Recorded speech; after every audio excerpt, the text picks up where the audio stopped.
Сәлеметсіздер ме көрермендер? Бүгін сіздермен Дурная кровь фильміне шоу жасаймыз.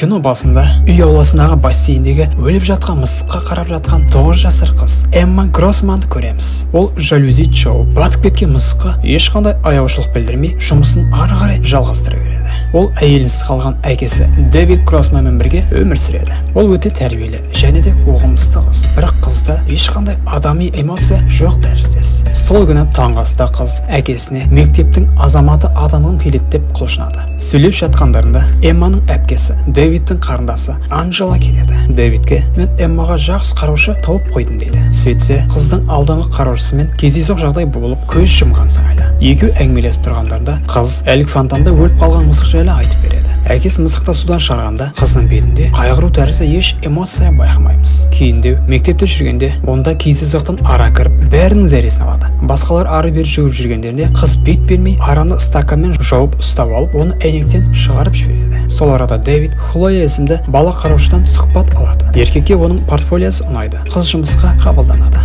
Хлояға Дэвид ұнайтын тәрізді. Мектепке ауысамыз. Балалар ойнап жүр. Қыздың сыныптасы Эммамен байқауыста соғысып, соңғысы оған тұруға көмектеседі. Ал мұғалімдері бұған шеттен бақылап тұр. Бірақ Эмманың жаңашырлығы оның марапат ауылды көздеумен байланысты тәрізді. Ал түнге орай қыз айна алдында тұрып әдемі күлімсіреуді үйреніп алмақшы болады. Келесі күн марапаттау күні. Дэвид қызын киіндіріп оқу орнына алып барып тастайды. Оқушылар мен олардың ата-аналары сыныпта отырған сәттерде мұғалім мектеп азаматы марапатын Майло алды деп хабарлайды. Эмма әлбетте бұл хабарға қатты қапаланады.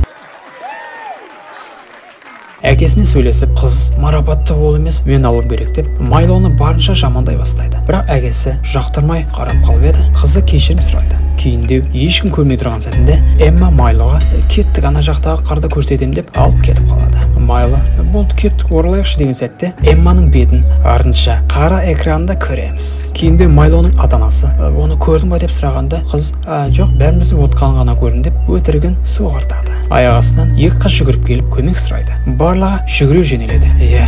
Байғұс Майло қырдан құлап суға батып өлген екен. Әкесі судан шығарып жасанды дем бермекші еді, жоқ сәтсіз. Ертесі таңертең әкесі қыздан өзін қалай сезінетінін сұрайды. Бірақ қыз Майло өлді ма тірі ма бәрібір сияқты. Кейінде үйге жаңа бала қараушы Хлоя келеді.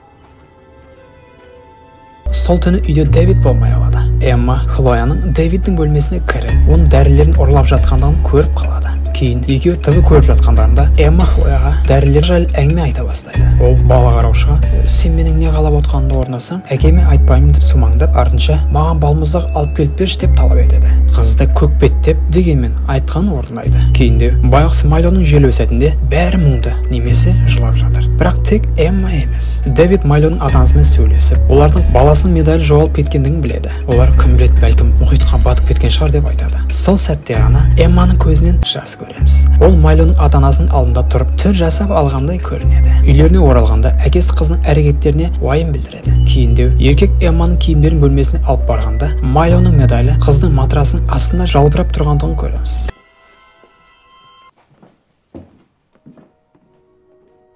Дэвид әлгі марапаттау күндегі суреттердің кейбіреуіне көз салып, оның қызының Майлоға қызғаныш көзбен қарап тұрғандығын байқап, оның өлімі Эммамен байланысты болуы мүмкін шығар деген ойға беріледі. Кейінде сол күні Эмманың мұғалімі миссис Элис пен полицей офицері Дэвидке келіп, Майлоның өлімі жайлы сөйлеспекші болады. Миссис Элис бала өлмей тұрып, біреулер Эмманы Майломен қоймада көрді деп ой берседі. Эмма болса, олардың әңгімесін есік артында тұрып тыңдап тұр. Ересектердің әңгімелерін доғарту үшін вазаға құлап жарақаттанғандай әрекет жасайды. Оның жарақаттанғанын көріп, мұғалім мен офицер кетіп қалады. Әкесі қыздан Майломен қырда болдың ба деп сұрайды. Қыздың жауабы теріс. Бірақ миссис Элис солай айтты десе, не соған сенесің ба? Негізі ол мені жек көреді дейді. Келесі күні Хлоя Дэвид жұмыс істеп жатқан сарайға кіреді. Қыз темекі шексем бола ма деп сұрайды. Еркек жо мұнда тез жанып кететін сұйықтықтар бар деп айтады. Артынша Хлоя Эмманы самокатпен ойнату үшін көшеге шығарады. Сол арада олар Майлоның үйінің алдында тұрған миссис Эллиоттың көлігін көреді. Олар Майлоның анасымен сөйлесіп жатыр екен. Хлоя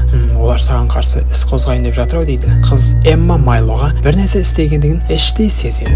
Эмма болса әдеттегідей түк білмейтіндей кейіп жасап алады. Үйге келеді, әңгіме жалғасады. Хлоя қызға әдейі олар сенің не істегенді біліп қойса, сені электр столына отырғызып өлтіреді дейді. Бұл қызды қорқытса да, ол сонда да еш нәрсе мойындағысы келмейді. Сол күні кейінірек Хлоя Эмманы іздеп жүреді. Үйдің төбесіне жабысқан араясы аяқ астынан жоғалып кеткендігін байқаймыз. Келесі кадрда Майлоның үйінен кетіп бара жатқан миссис Эллиотты көреміз. Көлік айдап бара жатқанда оған ара кедергі келтіріп авария бола жаздайды. Көлікті қайтадан айдап бара жатқанда әлгі араясы әйелдің орындығының артында тұрғанын көреміз. Бұны кімнің істегені түсінікті. Ал үйде Хлоя Эмманың матрасының астынан әлгі Майлоның медалін тауып алады. Ол оны әкесі көрсін деп әдейі Дэвидтің бөлмесіндегі лампаға іліп қояды. Бірақ Дэвид өз бөлмесіндегі ваннада тұрғанда бөлмесіне Эмма кіріп алады. Қыз оны лампадан шешіп артына тығып қойып еді, еркек әйткенмен оны көріп қалады. Ол оны бөлмесіне алып келіп, "Қане, шындықты айт" дейді. Қыз тағы да, "Оны негіз маған Майло ойын кезінде бере салды" деп қойдан құрастыра бастайды. Дэвид бас қатып көлікпен шығып сәл жүріп еді, жолай аварияға тап болған көлікті көреді. Сол арада ол Анжела қоңырау шалып, "Қызыма жақсы терапевт тауып бере аласың ба?" дейді. Еркек бұл оқиғадан уайымдап, ішінде Майло мен Эмма жүрген қорқынышты түстерді көре бастайды. Ертес таңертең Эмма тынышталмай, "Менің ойымша маған медальді әдейі бөлмеме тастап кеткен Майло шығар" деп өтірікті соқыртады. Қыз қатты ашулы. Сол мезетте жоғарыдан әкесі түсіп, "Жүр қызым" деп өзімен алып кетпекші болады. Ол оны Майлоның үйіне алып келіп, медальді қайтарғысы келеді. Анасы таң қалады, бірақ медальді алып рахметін білдіреді. Әйел оларға миссис Эллистің өлімі жайлы хабарлайды. Ол араның кесірінен жол апатына тап болыпты. Дэвид не айтарын білмей қалады. Эмма, "Миссис Эллис менің сүйікті оқытушым болған" деп жылай бастайды. Қайткенмен, үйге қайтар жолда Эмма өзінің мұғалімнің өлімі жайлы тіптен ұмытып қалғандай. Хлоямен "Пішіненді былай пісіреміз ғой" деп әңгімесін бастап кетеді. Дэвид қыздың бұндай әрекеттеріне тіптен түсінбейді. Кейінде Дэвид өзінің сарайында жұмыс істеп жатқанда әлгі ара ұясын жоқ болып кеткендігін байқайды. Дэвид миссис Эллистің өліміне қызының қатысы бар екендігін сезіне бастайды. Келесі күні Эмма алғаш рет өзінің терапевті доктор Марчемен жолығады. Эмма екеуі айтарлықтай ұзақ әңгімелеседі. Сеанстан кейін доктор Дэвидке "Қызыңыз басқа балалар тәрізді, ешқандай кемістік, өзгешелік байқамадым" дейді. Эмма психиатрдың өзіне лапша іліп жібереді. Үйіне оралғанда Дэвид диванда спортивті киімде аяғын жайып алып демалып отқан Хлояны байқайды. Ол оған "Хлоя, Эммаға бара аласың ба" дейді. Қыздың бөлмесінде Хлоя оған "Сенің әкең маған бір көз тастағандай болды ше" деп айтып, "Негізі мен бір күні сенің өгей анаң болуым мүмкін" дейді. Эмма сұр түрмен "Менің әкемнен алшақ жүр, ұқтың ба" деп ескертеді. Сол күні түнде Эмма әкесінен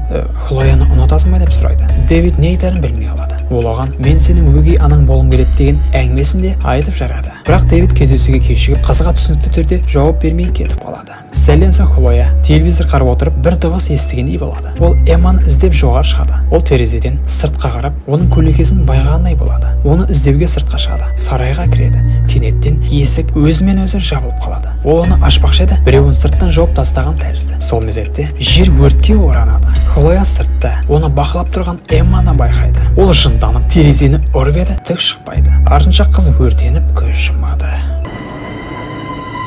Сәлден соң Дэвид өрт сөндіруші дәрігерлерді көріп үйіне жүгіріп келеді. Олар оған Хлояның өлімін хабарлайды. Эмманы көршіге алып барып тастапты. Әкесі "Құдайға шүкір" деп қызын құшақтайды. Сол күні түнде әкесі қызының бөлмесіне кіреді. Ол оның қасына отырып, жылы түрде "Қызым, сен Майлоны ренжітпедің бе" деп сұрайды. Әкесі "Мен саған көмектесу үшін жанымды аямаймын, бірақ маған шындықты айтуың қажет" дейді. Ақыры, "Мен оны қырдан итеріп жібердім" дейді. Ол "Негізі мен оған жай ғана медалін ұмытып кеттім бе деп айтайын деген едім" деп ақталмақшы болып, енді ондай шынымен де істемеймін деп шығады. Дэвидтің түрі ақып кетеді. Сосын алдыңғы бала қараушы миссис Левия жайлы сұрайды. "Ол менің қолымды ұстап алған үшін оның темпешектен итеріп жібердім" дейді.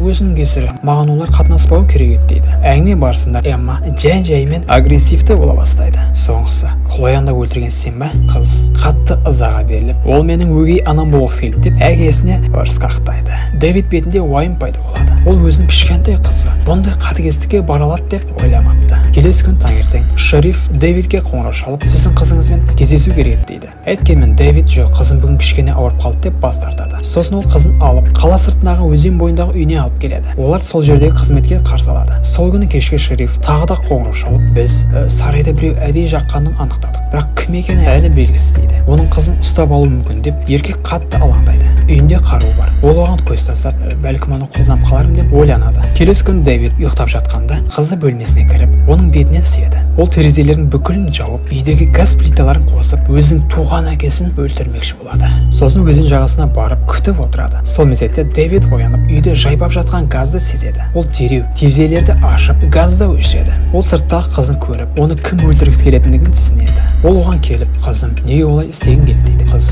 сенмен бір нәрсе болса, мені шынымен жақсы көретін Анжела әпкеме қоныстандырады деп жауап береді. Дэвид қызды алып, сабырлы түрмен үйіне алып кіреді. Сосын Дэвидтің өзінің дәрілерін ұнтақтап жатқандығын көреміз. Кейін қызына ыстық шоколад алып келіп береді. Екеуі оны ішіп, қызын ұйықтатады. Сосын сыртқа шығып, Анжелаға Эмманың бүкіл қылмысын айтып береді. Бірақ ол Дэвидке сенбейді. Ол қарындасынан кешірім сұрап ақталады. Сөйтсе, еркек қызы басқа адамдарға зиян тигізбесін деп, оның шоколадына ұнтақталған дәрілерді қосып жіберген екен. Сол күні еркек ұйықтап жатқанда, оның бөлмесіне Эмма кіреді. Ол қару алып, әкесіне тақайды. Бірақ тұрсатпай, қасындағы жастыққа тигізеді. Еркек оянып кетіп, сен қалай тірі қалдың дейді. Ол екеуміздің шоколадтарымызды ауыстырып үлгердім дейді. Қызы оны өлтірейін деп жатқан байқап, қаруын алып қоймақшы болады. Эмма дереу телефон алып 911 қызметіне қоңырау шалады. Қыз ванна бөлмесіне қарай жүгіріп кетеді. Әкесі болса, оны өлтірмекші болып артынан ереді. Еркек ванна есігін сындырып, қаруды қызына бағыттайды. Сол мезетте арқасынан әлгі үй қызметкері шығып, өзінің винтовкасын бағыттайды. Қыз, әкем мені өлтіріп тастамақшы деп қаңқылдайды. Еркек қызын атайын деп жатқан сәтте үй қызметкері оған оқ қадайды. Қыз, оны әкесі өлердей жерге құлаған бақылап тұр. Артынша полиция да келіп жетеді. Ертесі таңертең оқиға орнына оның әпкесі Анжела келіп жетеді. Ол Эммаға, бәлкім сенің әкең ауру болып қалған шығар дейді. Фильмнің соңында Эмма Анжеланы құшақтап, арама, суық түрмен күлімсірегенін көреміз.